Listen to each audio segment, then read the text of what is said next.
le dirham, le dollar, l'euro. 3 monnaies, 3 mondes, et pourtant, elles s'entremêlent chaque jour dans nos vies. Parlons du taux de change, ce match quotidien entre monnaies. C'est un véritable bras de fer, une compétition silencieuse qui se joue à chaque seconde sur les marchés mondiaux. Le dirham marocain affronte le dollar, l'euro, le dollar canadien et bien d'autres. Chaque devise a ses forces, ses faiblesses et ses surprises. Leur valeur monte, descend, parfois de façon imprévisible, et ça change tout pour nous, du matin au soir. Ce n'est pas juste des chiffres sur un écran, c'est le prix de ton téléphone, la maison de ta famille, le coût de la vie au quotidien. Derrière chaque achat, il y a l'ombre du taux de change.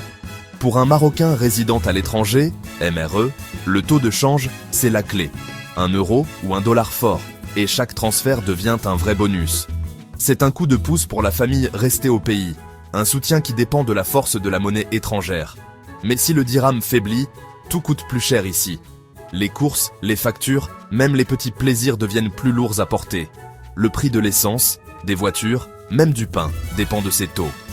Un simple changement peut faire grimper la facture du plein d'essence ou du panier de courses. Quand le dirham est faible, c'est comme une taxe invisible sur tout ce qui vient de l'étranger.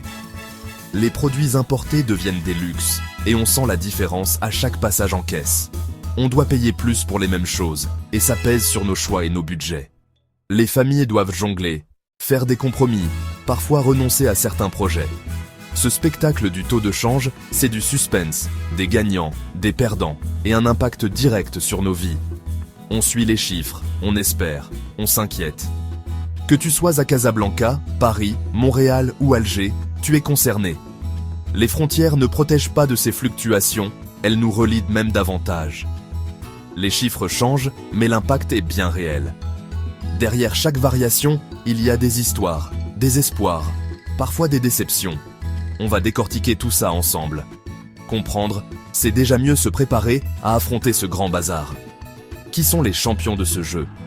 Ceux qui profitent des bons taux, qui savent anticiper, qui transforment la volatilité en opportunité. Qui restent sur le banc de touche? Ceux qui subissent, qui voient que leur pouvoir d'achat s'éroder sans comprendre pourquoi. Et surtout, comment ça transforme le Maroc, jour après jour. Les habitudes changent, les stratégies évoluent, et le pays s'adapte. Accrochez-vous, on plonge dans le grand bazar des monnaies. Préparez-vous à découvrir un univers où chaque dirham compte et où chaque fluctuation raconte une histoire. Un dirham, ça vaut quoi en vrai? On entend souvent parler du dirham, on le manipule tous les jours, mais qu'est-ce qu'il représente vraiment face aux grandes monnaies du monde? Est-ce qu'un dirham, c'est beaucoup ou pas grand-chose? Aujourd'hui, on va plonger dans la réalité des taux de change et voir comment une simple pièce peut changer des vies. Aujourd'hui, faisons un tour rapide des taux. Les chiffres bougent tous les jours, mais ils ont un impact direct sur notre quotidien, nos achats, nos projets et même nos rêves d'ailleurs. Le dollar américain, environ 10,20 dirhams. C'est la référence mondiale. Et quand il monte ou descend, tout le monde le ressent, ici comme ailleurs. Le dollar est fort, bonne nouvelle pour ceux qui reçoivent des dollars. Les familles qui vivent grâce au transfert de l'étranger voient leur pouvoir d'achat augmenter, parfois de façon spectaculaire. L'euro, environ 11,10 dirhams. C'est encore plus élevé, et pour beaucoup de Marocains résidant en Europe, c'est une véritable aubaine. Jackpot pour les MRE d'Europe. Chaque euro envoyé, c'est un pouvoir d'achat boosté au Maroc, de quoi aider la famille, investir ou même lancer un projet. Chaque euro envoyé, c'est un pouvoir d'achat boosté au Maroc. Les familles peuvent acheter plus, se faire plaisir ou simplement vivre un peu mieux. Le dollar canadien, 7,50 dirhams. Moins impressionnant que l'euro ou le dollar américain, mais il reste avantageux pour la communauté marocaine au Canada. Moins impressionnant, mais toujours avantageux pour la communauté marocaine au Canada. Les transferts restent précieux, surtout pour ceux qui soutiennent leur famille restée au pays. 1000 dollars canadiens, c'est 7500 dirhams pour la famille. De quoi payer des factures, financer des études, ou même commencer à construire quelque chose de nouveau. Et le voisin algérien? Le dinar est faible face au dirham. Pour eux, le passage de la frontière est synonyme de perte de pouvoir d'achat. Pour un Algérien, dépenser au Maroc, c'est un vrai casse-tête. Leur argent perd de la valeur à la frontière. Les vacances ou les achats deviennent tout de suite plus compliqués. Pendant que certains profitent des taux, d'autres doivent de compter chaque centime. Les écarts de change creusent parfois les inégalités, même entre voisins. Ces taux, ce n'est pas juste de la théorie. Ils changent la vie, les projets, les rêves. Derrière chaque chiffre, il y a des histoires de famille, de sacrifices et d'espoir. Un bon taux, c'est une maison qui se construit, un projet qui démarre. C'est la possibilité de voir plus grand, d'oser plus loin. Un mauvais taux, c'est des sacrifices, des budgets serrés. Parfois, c'est remettre à plus tard un rêve, ou revoir ses ambitions à la baisse. Voilà pourquoi tout le monde surveille le taux de change. C'est un indicateur clé, un signal qui peut tout changer du jour au lendemain. C'est le thermomètre de notre économie. Il mesure la santé financière du pays, mais aussi celle de chaque foyer. Et pour beaucoup, c'est la clé d'un avenir meilleur. Un simple taux, mais des conséquences immenses pour des millions de vies. Les MRE, les rois du pouvoir d'achat. Les vrais gagnants, les Marocains de l'étranger, surtout en Europe, aux États-Unis, au Canada. Un jeune à San Francisco envoie 2000 $, ça fait plus de 20 000 dirhams à Oujda. Une famille à Lyon construit une maison à Marrakech. Chaque euro vaut de l'or. Leur budget en devises se transforme en budget de luxe ici. Les MRE investissent, achètent, consomment, sans compter pendant les vacances. Ils boostent l'économie locale, surtout dans l'immobilier, le tourisme, l'artisanat. Pour eux, le taux de change, c'est un super pouvoir. Ils sont les grands gagnants du système. Leur contribution est essentielle pour l'économie du pays. Mais il y a aussi les perdants du taux de change. Pour beaucoup d'Algériens, voyager ou simplement faire des achats à l'étranger devient un véritable casse-tête financier. Ceux qui gagnent en dinars algériens voient soit leur pouvoir d'achat s'effondrer au Maroc.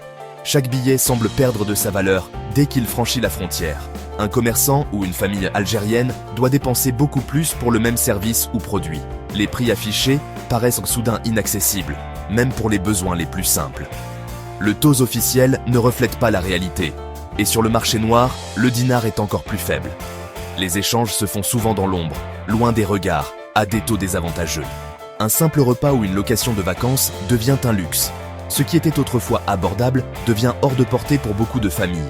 Cette barrière monétaire crée une inégalité entre voisins. D'un côté, certains profitent de la situation, de l'autre, beaucoup se sentent exclus.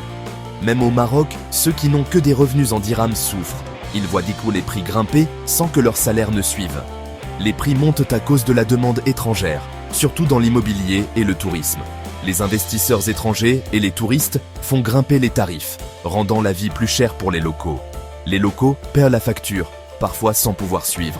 Beaucoup doivent faire des choix difficiles pour joindre les deux bouts. Le système crée des gagnants et beaucoup de perdants. Derrière chaque sourire de touriste, il y a souvent l'inquiétude d'un habitant qui voit son quotidien bouleversé. Qui sont les vrais gagnants? Les MRE, payés en devises fortes. Ils investissent, soutiennent leur famille, vivent un luxe inaccessible à beaucoup. Leur argent fait tourner l'économie, surtout l'immobilier, le tourisme, l'artisanat. Mais il y a les perdants, ceux qui gagnent en dinars ou en dirhams. Pour eux, le Maroc devient cher, parfois inaccessible. L'inflation importée et locale grignote leur pouvoir d'achat. Le plus grand perdant? La cohésion sociale. Deux Marocs se dessinent, celui des devises fortes et celui des autres. Les tensions montent, le sentiment d'injustice aussi.